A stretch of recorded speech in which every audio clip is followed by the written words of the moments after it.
Hey everyone, it's Ivan, Patcher.com, out here with my competition loadout from Red Oktober Kalashnikov Championship 2024. We'll go ahead and start ground up, talking layers, stuff like that. It was held at the Pro Gun Club Vegas, I guess it is, out by Boulder City. Super hot. Looked at the weather, it said it was basically mid-90s pretty much the entire time. So with that in mind, I wanted things that were lighter rather than heavier. I ended up wearing these right here. These are the Lems Primal 3. Really lightweight, breathable, basically mesh top, and flexible. Kind of running around on gravel. There was no point where I was like, man, I wish I just had heavy boots. No, these actually did a really good job for me. And then I guess for 2 of the days, I ended up wearing some kind of PDW Prometheus Design Works Raider pants. One, I just like the cut. I'm wearing some right now, and they have pockets in the front, so depending on how I was carrying mags, or even just before the stage, I could easily throw a mag in a pocket, something like that. But then one of the days, I actually wore these. These are the, I'm gonna forget the name of them now. They're made by Otte gear, whichever it is, and they're basically a combat pant. I do like they actually come up high in the back, and they have a bunch of pockets to include these back ones with Velcro. I don't think I've reviewed these yet. They also have stash pockets like right in front where you can throw magazines. Came in handy some, and yeah, they worked. One thing that is nice is these have these built-in knee pads, which one of the courses of fire, you actually spend some time like down behind a VTAC. Pretty nice being able to kneel on these rather than just like really thin material. Well, these do actually have knee pads that you can insert, like padded part. Didn't end up using them. In part, it was hot. This is definitely a heavier material, and with those knee pads, they don't breathe at all, so did not do that. Both days, or all 3 days, man, this apparently did not wash out. I was wearing t-shirts for a couple of the days, and then probably the hottest day, I guess it would have been Saturday, I actually wore this right here, which is probably should have worn it all 3 days, but this is basically a sun shirt. This one right here from Surefire. At one point I leaned up against someone's car, or a tire rather, and apparently that's the tread of the tire. Dirty forever. Apparently that's not coming out. But those are the layers. We'll get into the rest of the gear. As far as other gear, while they do actually have a trooper division where basically you need to wear like combat loadout, plate carrier, I think helmet, all those different things. I actually did that back in 2022, I guess it was, when I competed. It's fun, but I looked at the weather, I was like, no, hard pass. So keeping it super minimalist, I basically ran everything, all one thing, off of this belt right here. This is actually by Core Essentials. I forget which belt, I'll put in the description. It's one of their kind of like tactical everyday carry.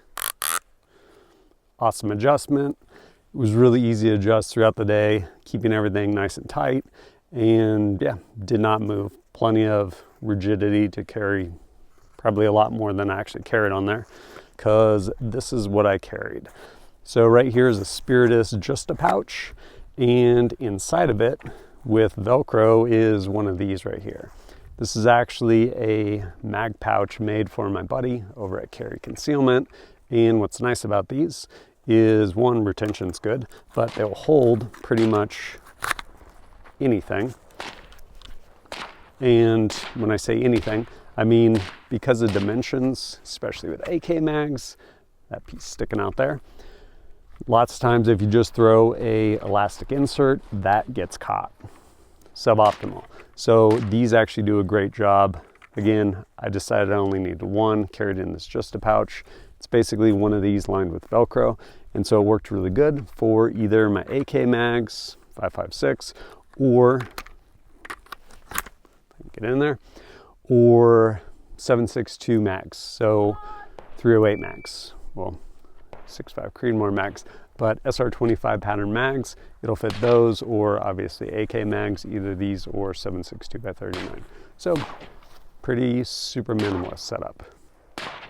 Then iPro Ear Pro, wearing prescription lenses. Wore these are my Smith Director Elite with some Zeiss lenses. Did great. And then, while I do appreciate over-ear hearing protection amplified, when it's really hot, those gel cups, they just hold sweat in, which suboptimal. So wore these right here. I think these are the Surefire EP4 maybe. But yeah, just simple, non-amplified in-ear hearing protection. Did a good job for me.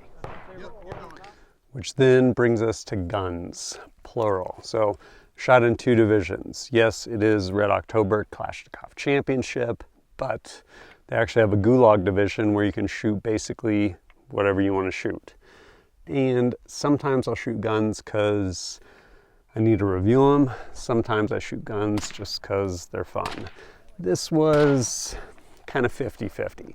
Still reviewing some stuff on this gun, and I just like shooting it. Like, it's a fun gun. A lot of fun to shoot. Was this optimal for that competition? Absolutely not. Like, to be totally honest, that whole competition probably could have shot with a pistol. Definitely did not need, didn't really need a rifle. Definitely didn't need a 6.5 Creedmoor rifle, but did I mention it's fun?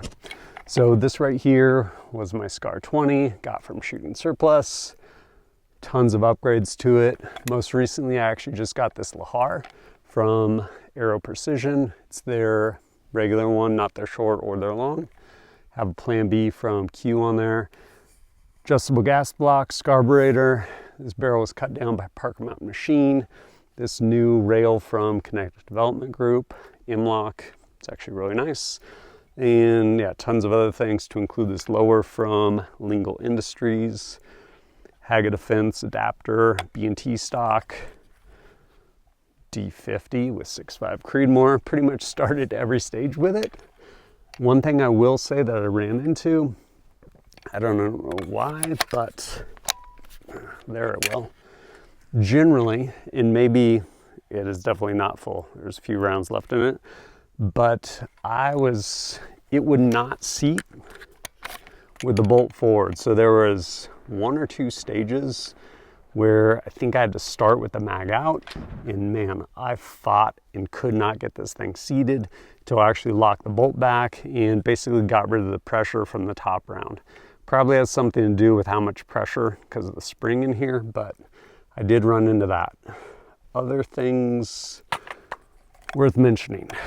Leupold HD, Mark 5 HD, 2-10. Totally suboptimal for what I was shooting. It is, one, even on the bottom end, like I said, could have shot that match with a pistol. So even on the bottom end, that 2X, largely too much magnification. And because of that, I'd throw this thing up, and in part because of the target spacing, I was kind of living my life in the optic. I would just go from one to the other, like stuck in it, not the fastest. Also because of hit factor scoring, I guess it was, either 1 in the K zone in the face or 2 anywhere. I was like, well, with this gun, $1, $1, $1, or $2, 1, 2, 1, 2, 1, 2.